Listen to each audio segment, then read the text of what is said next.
Bapak Ibu yang terkasih dalam Tuhan, selamat pagi. Apa kabarnya? Saya percaya Bapak Ibu dalam keadaan baik dan sehat di rumah dengan pertolongan dan pemeliharaan Tuhan kita. Kita patut mengucap syukur kepada Tuhan. Pagi ini kita masih bisa beribadah kepada Tuhan lewat ibadah online. Dan sebelum saya menyampaikan firman Tuhan, saya ajak Bapak Ibu untuk berdoa. Bapa dalam surga, kami mengucap syukur kepadamu ya Tuhan, atas segala berkat-Mu, pertolongan-Mu, pemeliharaan-Mu dalam hidup kami.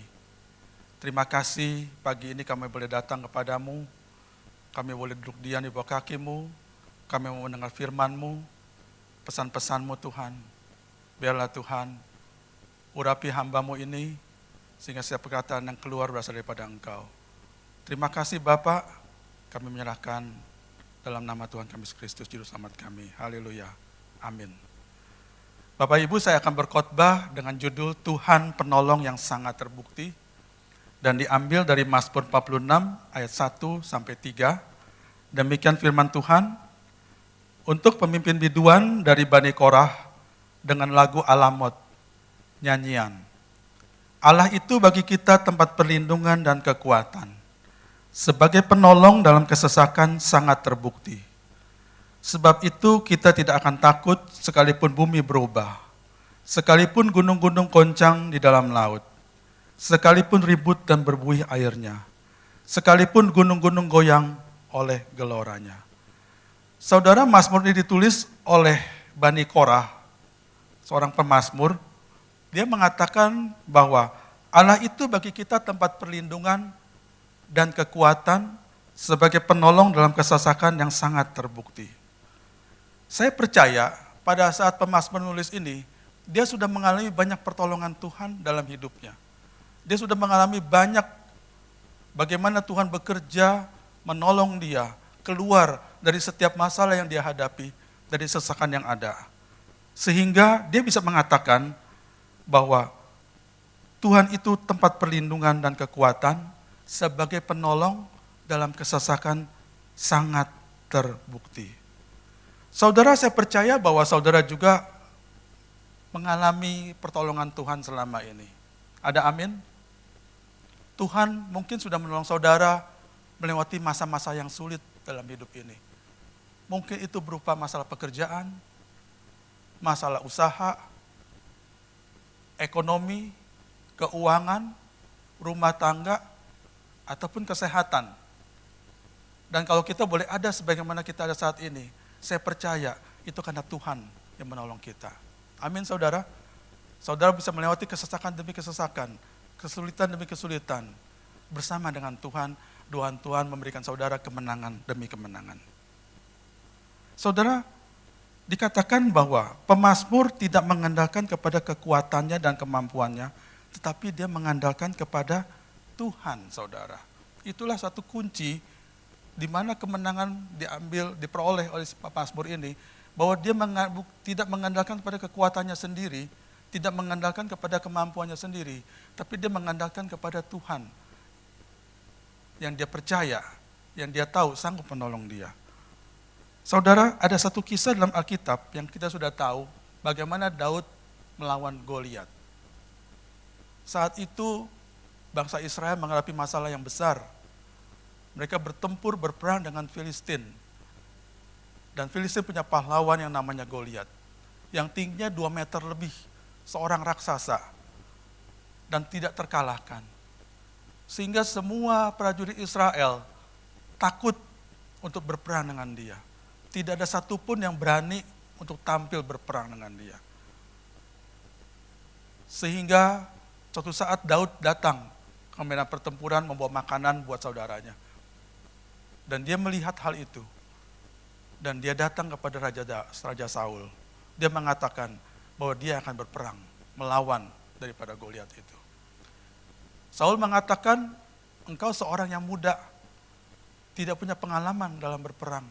Bagaimana engkau bisa mengalahkan Goliat yang begitu besar dan punya pengalaman?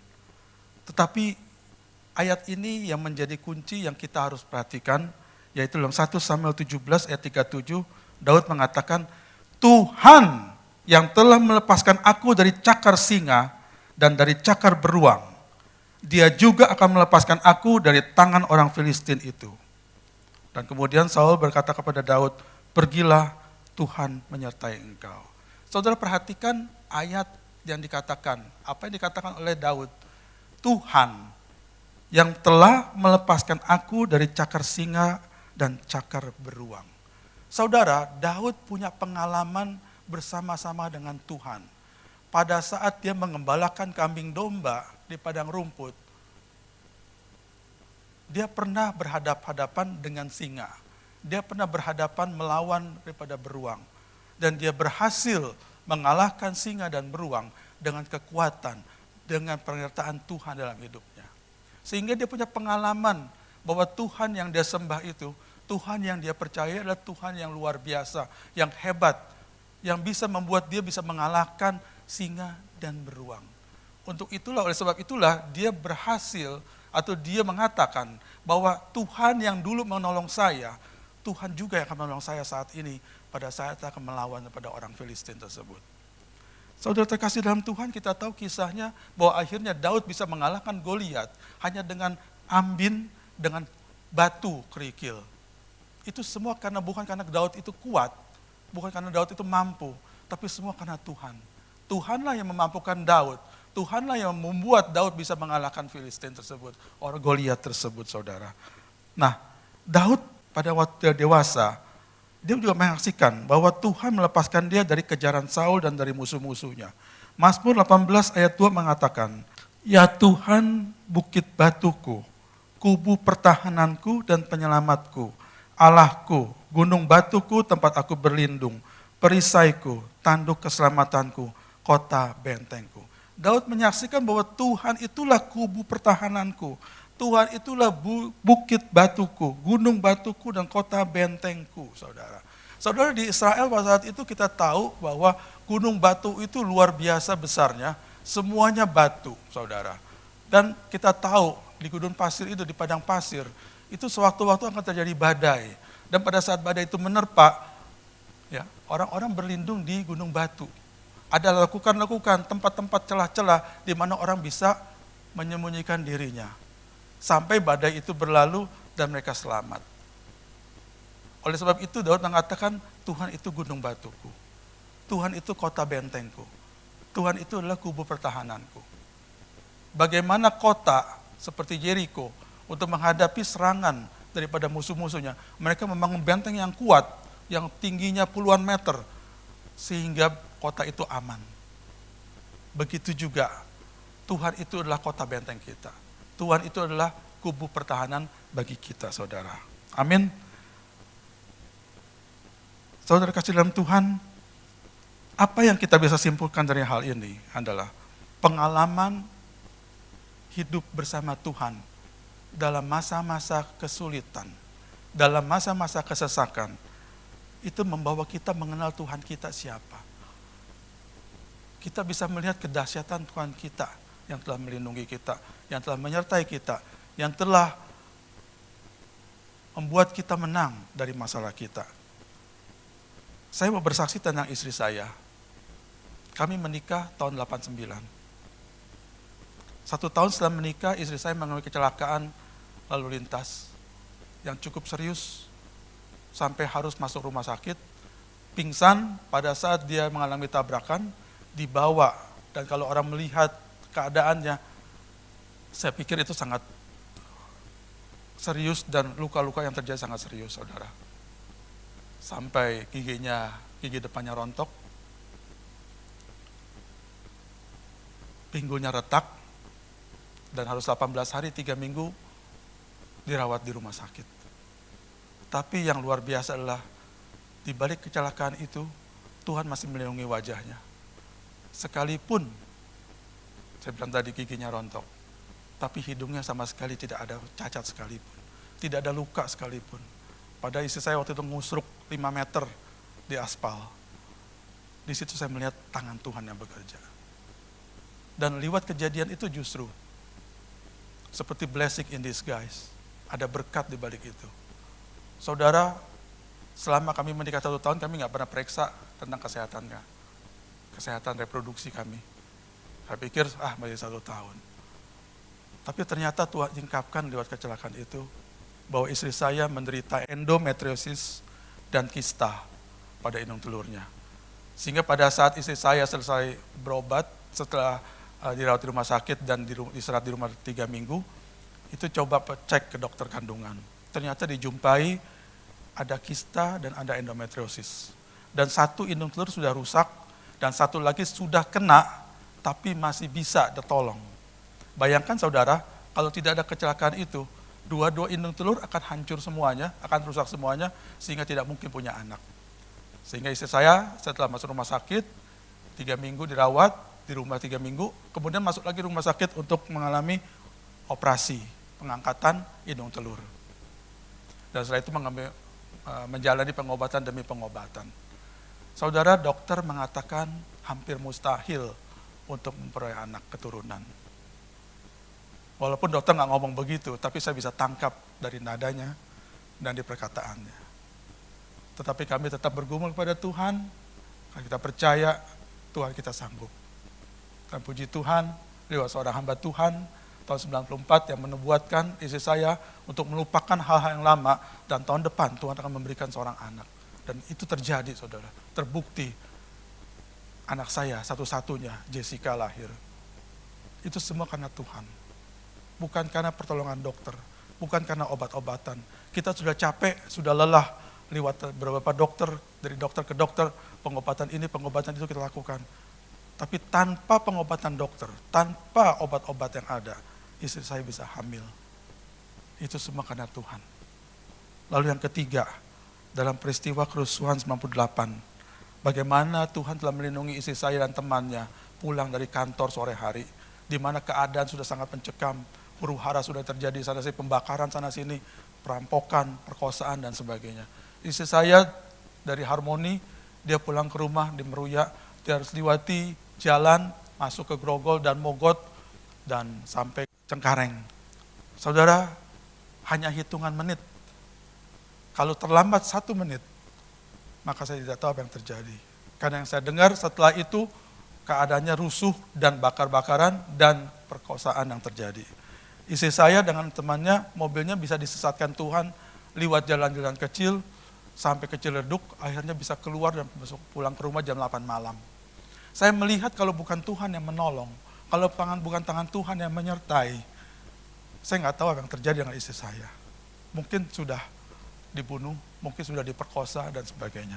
Tapi saya melihat Tuhan kita Tuhan yang luar biasa. Tuhan yang telah menyelamatkan istri saya dari kejadian-kejadian seperti itu.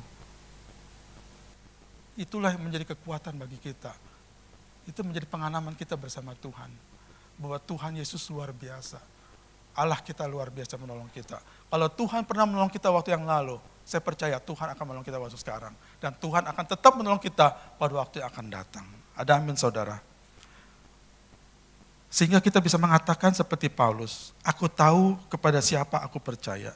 Dan aku yakin bahwa dia berkuasa memeliharakan apa yang telah dipercayakannya kepadaku hingga pada hari Tuhan. Bagian kedua kita lihat dari Mazmur 46 ayat 2 dan 3. Sebab itu kita tidak akan takut sekalipun bumi berubah, sekalipun gunung-gunung goncang di dalam laut, sekalipun ribut dan berbuih airnya, sekalipun gunung-gunung goyang oleh geloranya.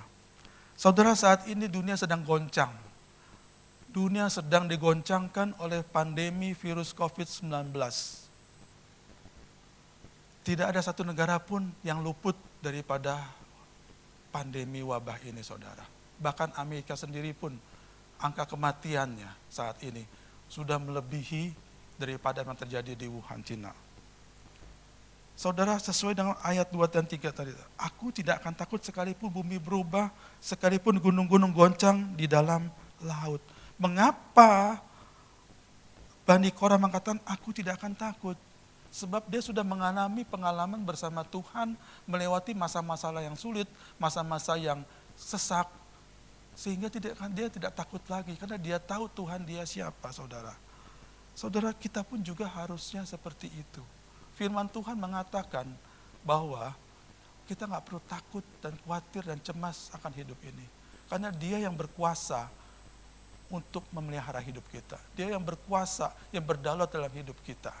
Amin, saudara. Kita menerima kerajaan yang tidak tergoncangkan.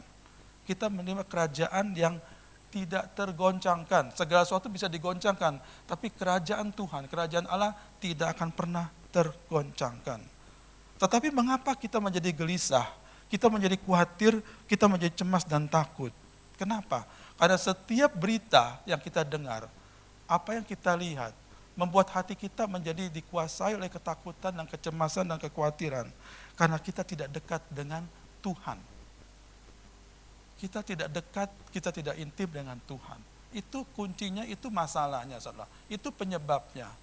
Sehingga menyebabkan kita terbawa dengan berita-berita negatif yang ada, yang kita dengar dan kita lihat, saudara.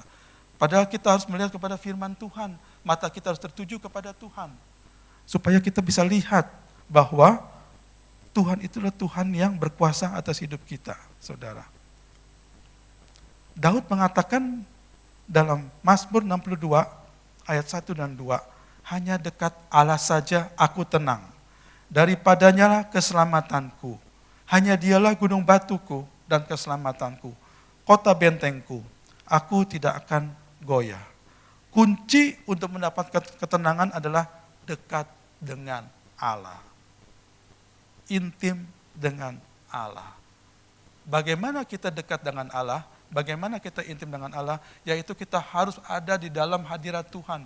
Kita harus bersekutu dengan Dia. Kita harus masuk di dalam hadirat Tuhan.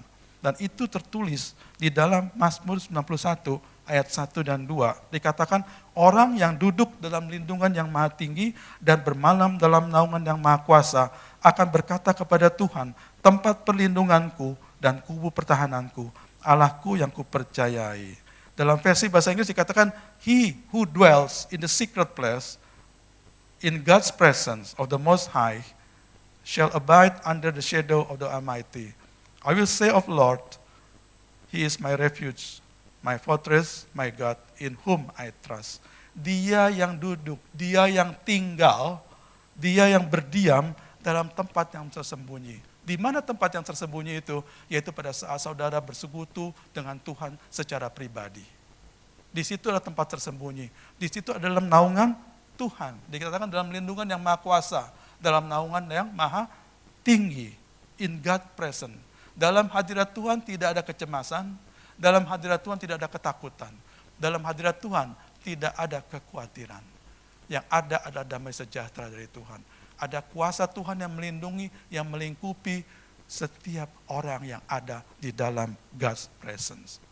Ini adalah suatu kunci yang kita harus tahu dan sadari bahwa kalau kita ingin mendapatkan perlindungan dan pertolongan Tuhan, kita harus berada di dalam naungan, dalam hadirat Tuhan.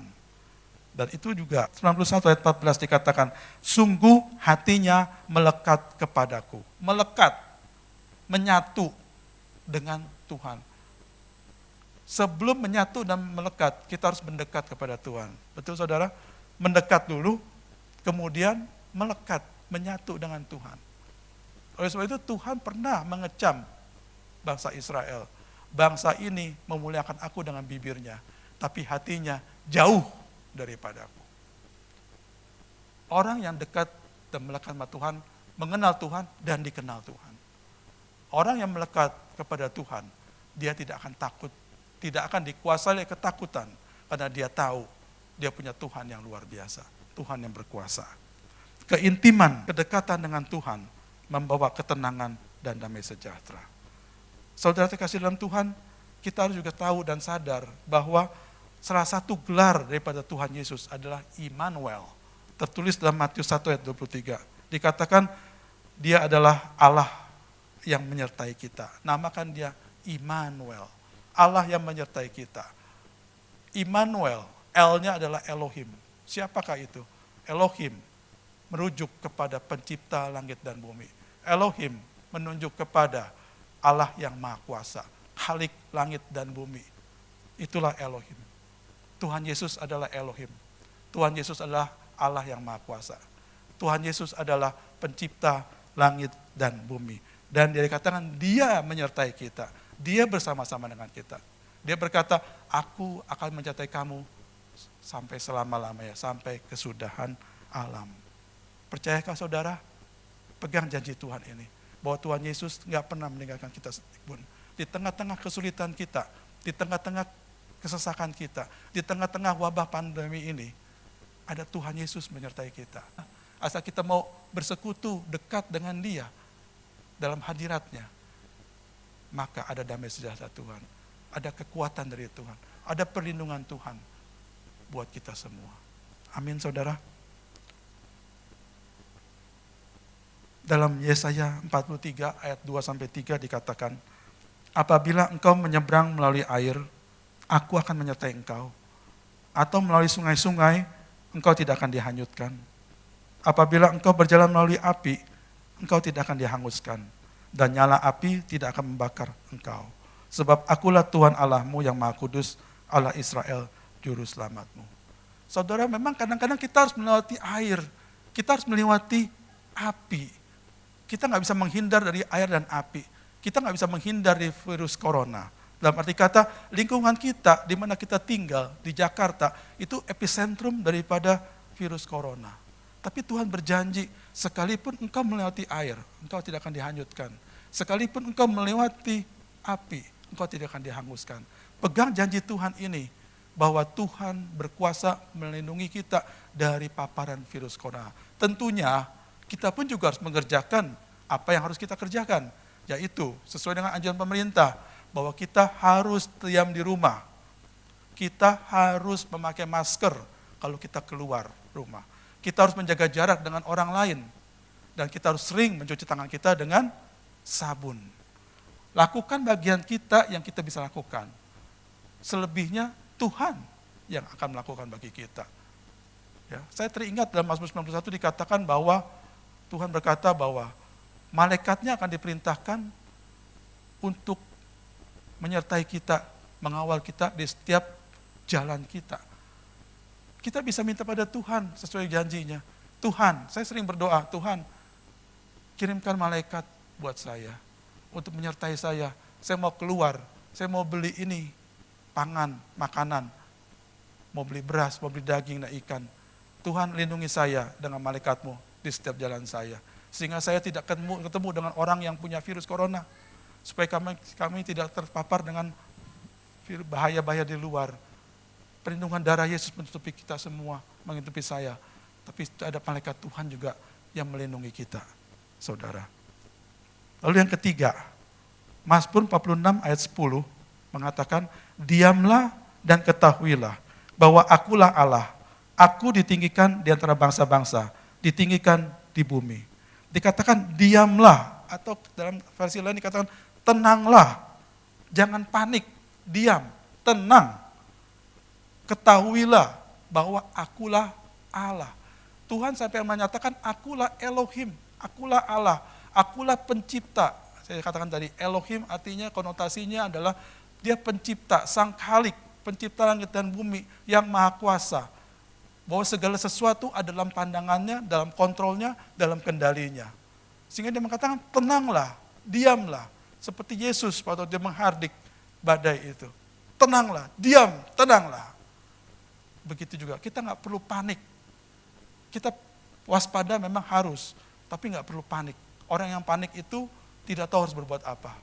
Orang yang panik itu stres. Tapi orang yang waspada tidak stres, karena dia tahu apa yang harus berbuat. Yaitu tinggal dalam hadirat Tuhan dan melakukan apa yang menjadi bagian dia, yang dia harus lakukan, saudara. Berbicara, diamlah, tenanglah, dan ketahuilah, berbicara tentang kemahakuasaan Allah dan kedaulatan Allah.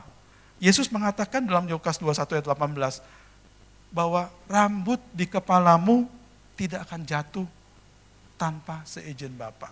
Wow, coba saudara bayangkan, saudari. Berapa banyak tiap hari rambut kita rontok, yang tanpa kita ketahuin. Tapi saudara tahu nggak, bahwa semuanya itu tanpa seizin Tuhan, tanpa seizin Bapa di surga, itu nggak akan jatuh, gugur dari rumput, dari kepala kita. Kalau hal yang begitu kecil saja Tuhan perhatikan, apalagi hal-hal lain.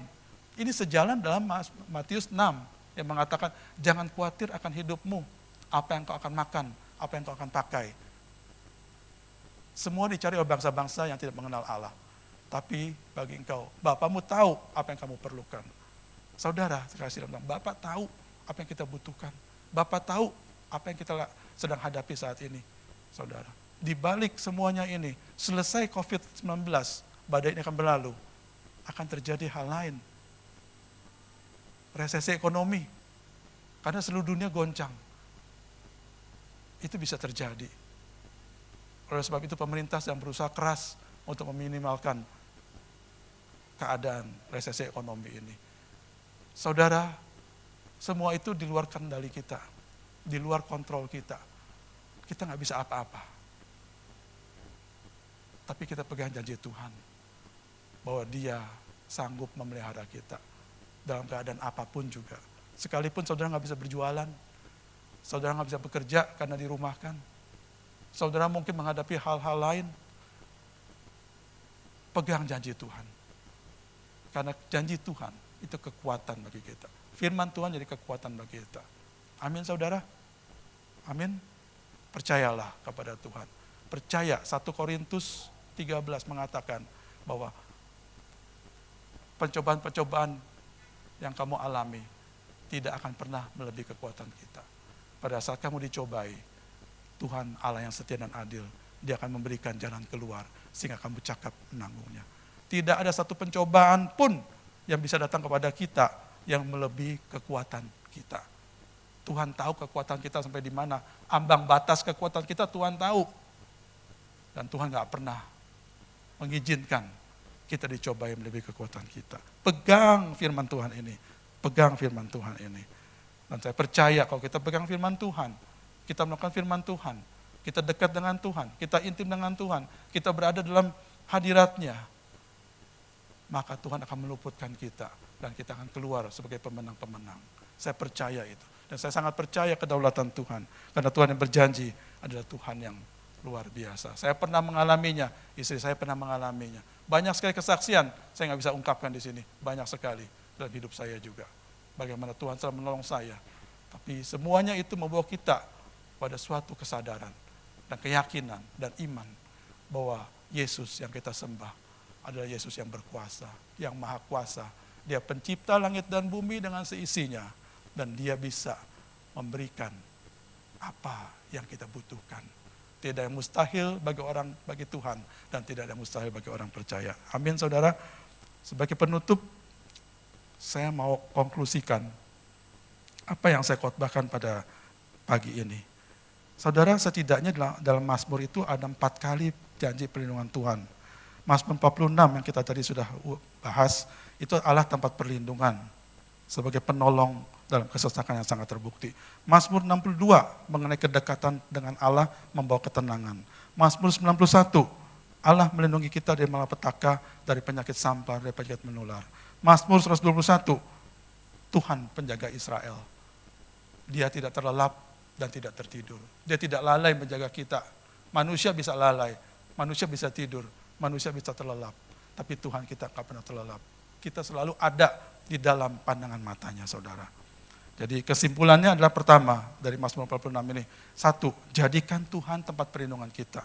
Yang kedua, jadikan Tuhan kekuatan kita. Yang ketiga, hiduplah dekat dengan Tuhan.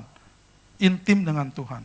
Keintiman dengan Tuhan membawa kedamaian, membawa ketenangan, membawa damai sejahtera. Dan keempat, Tuhan Bapa kita berdaulat penuh atas seluruh ciptaannya, termasuk pandemi corona ini. Semua ada dalam kendalinya. Dan kalau semua dalam kontrol Tuhan, pasti Dia pun juga bisa untuk meluputkan kita dari masalah ini. Jangan takut. Biarlah firman Tuhan yang saya sampaikan pada pagi ini boleh menjadi kekuatan, boleh menjadi damai buat kita semua, mendatangkan kedamaian, kesejahteraan bagi kita semua. Tuhan memberkati. Mari kita berdoa. Bapak, terima kasih pagi ini kami boleh dengar firman-Mu, kami boleh dengar janji-Mu kepada kami. Engkau sebagai Tuhan penolong dalam kesesakan yang sangat terbukti. Kalau kami sudah mengalami pertolongan Tuhan, dalam waktu-waktu yang lalu, dalam kesesakan kami, dalam kesulitan kami. Kami percaya Tuhan yang sama yang akan menolong kami saat ini. Tuhan sanggup menolong kami. Tuhan sanggup memelihara kami. Tuhan sanggup memberikan apa yang kami butuhkan. Semuanya ada dalam tangan-Mu Tuhan. Terima kasih atas janji-Mu. Terima kasih atas kasih setia-Mu. Biarlah firman Tuhan itu Engkau meteraikan hati kami. Dan menjadi berkat bagi kami semua. Terpujilah nama-Mu Tuhan. Dalam nama Yesus kami berdoa dan bersyukur. Haleluya. Amin. Saudara terkasih dalam Tuhan, angkatlah kedua tanganmu dan terimalah berkat Tuhan. Tuhan memberkati engkau dan melindungi engkau. Tuhan menyelimuti engkau dengan wajah-Nya, memberikan engkau kasih karunia. Dan Tuhan menghadapkan wajah-Nya kepadamu, memberi engkau damai sejahtera. Terimalah berkat yang berkelimpahan dari Bapa Surgawi. Kasih yang sempurna dari Tuhan kita Yesus Kristus. Persekutuan, penyertaan, dan penghiburan, serta kekuatan dari Roh Kudus menyertai saudara dari sekarang sampai selama-lamanya. Amin. Ya, jemaat yang kasih Tuhan, perlu saya umumkan di sini bahwa untuk sementara waktu kita akan ibadah online di rumah masing-masing. Sampai nanti ada pemberitahuan dari pemerintah dan memungkinkan untuk kita kembali ibadah di gereja. Yang akan diberitahukan nanti, yang akan selanjutnya kapan dan di mana kami terus akan sampaikan informasi pada jemaat. Dan kami juga menyampaikan supaya Bapak Ibu mengerti bahwa kegiatan-kegiatan yang sifatnya banyak orang seperti tim doa itu dilakukan di rumah-rumah. Dan untuk kunjungan itu pun sementara ini ditiadakan. Namun apabila ada yang urgen, yang mendesak sekali, Bapak itu boleh menghubungi Bapak Bong Rohin untuk nanti siap dikunjungi apabila memang sangat-sangat diperlukan. Kami terus dukung dalam doa. Saya terus berdoa buat Bapak, Ibu sekalian jemaat seluruh GBI Suwiratan untuk tetap sabar, tabah, berharap hanya kepada Tuhan.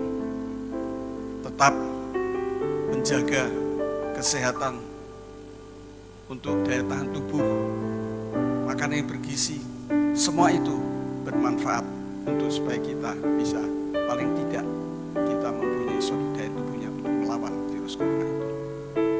Bagi Bapak Ibu yang tidak perlu, yang ada urgen, jangan keluar rumah, lebih baik di rumah. Saya juga belajar untuk taat. Sekalipun memang bosan, sekalipun memang gak menyukakan itu, tapi inilah yang harus kita lakukan untuk mendukung pemerintah.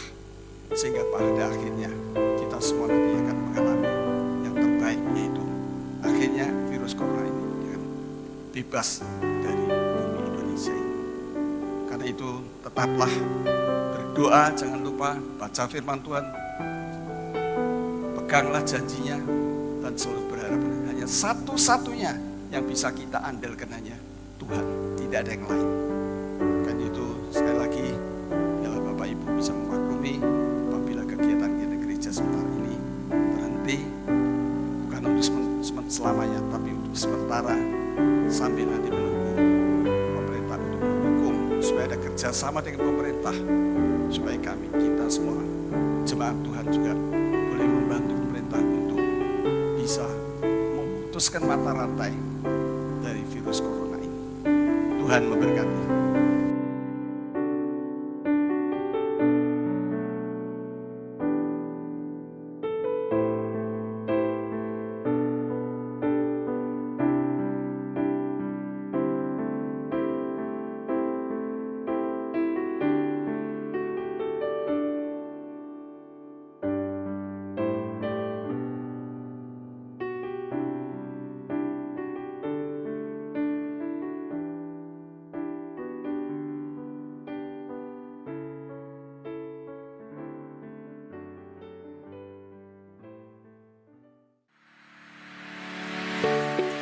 Shalom saudaraku, Presiden telah memberikan instruksi agar belajar di rumah, kerja dari rumah, dan juga beribadah di rumah. Nah, kita tahu bahwa pemerintah adalah hamba Allah untuk kebaikan kita menurut Roma 13 ayat yang keempat. Sehingga kita harus belajar tunduk kepada apa yang baik yang telah dilakukan oleh pemerintah.